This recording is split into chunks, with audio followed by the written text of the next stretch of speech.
جس شخص نے اس دنیا میں ظلم کیا اس دن وہ رسوا ہو گیا۔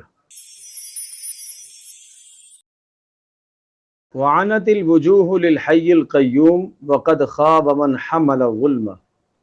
قیامت کے دن متکبروں، سرکشوں اور باغیوں اور نافرمانوں کی گردنیں اللہ وحدہ لا شریک کے سامنے جھکی ہوئی ہوں۔ اور فرمایا وقد خواب من حمل ظلم، جس شخص نے اس دنیا میں ظلم کیا اس دن وہ رسوا ہو گیا، ظالم کی رسوائی ہو گئی۔ اللہ تبارک و تعالیٰ کو ظلم ناپسند ہے، عدل اللہ کو پسند ہے۔ کبھی کبھی اللہ تبارک و تعالیٰ کسی ظالم جو کہ کافر ہو اس کی دعا بھی قبول کر لیتا ہے۔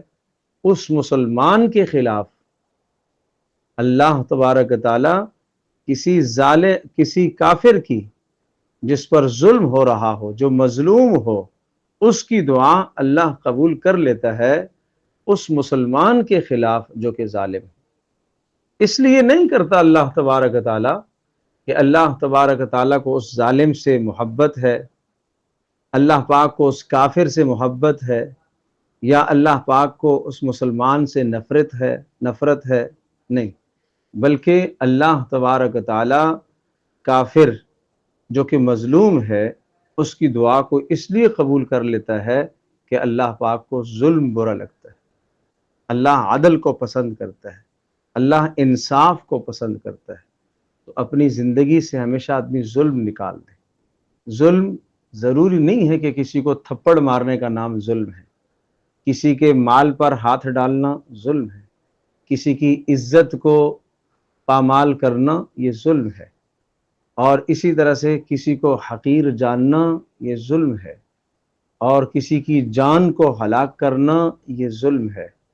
اللہ تبارک و تعالی ظالم کو پسند نہیں کرتا۔ اللہ تبارک و تعالی ظالم کو اس دنیا میں کامیاب نہیں ہونے دیتا۔ علامہ ابن تیمیہ رحمۃ اللہ علیہ ارشاد فرماتے ہیں کہ ظالم ملک ہو اگر، بے شک وہ مسلمانوں کا ملک ہو، اور اگر وہ ظالم مسلمان حکمران اور ملک کسی شخص پر، کافر پر ظلم کر رہے ہیں تو اللہ تبارک و تعالیٰ کو یہ ظلم بھی روا نہیں ہے، اللہ کو یہ ظلم بھی پسند نہیں ہے۔ اس لیے اپنی زندگی سے ہمیشہ آدمی ظلم نکالے۔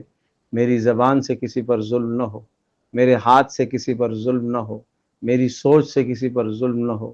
ہر شخص کی جان، اس کا مال، اس کی عزت ہمارے لیے قابل احترام ہے۔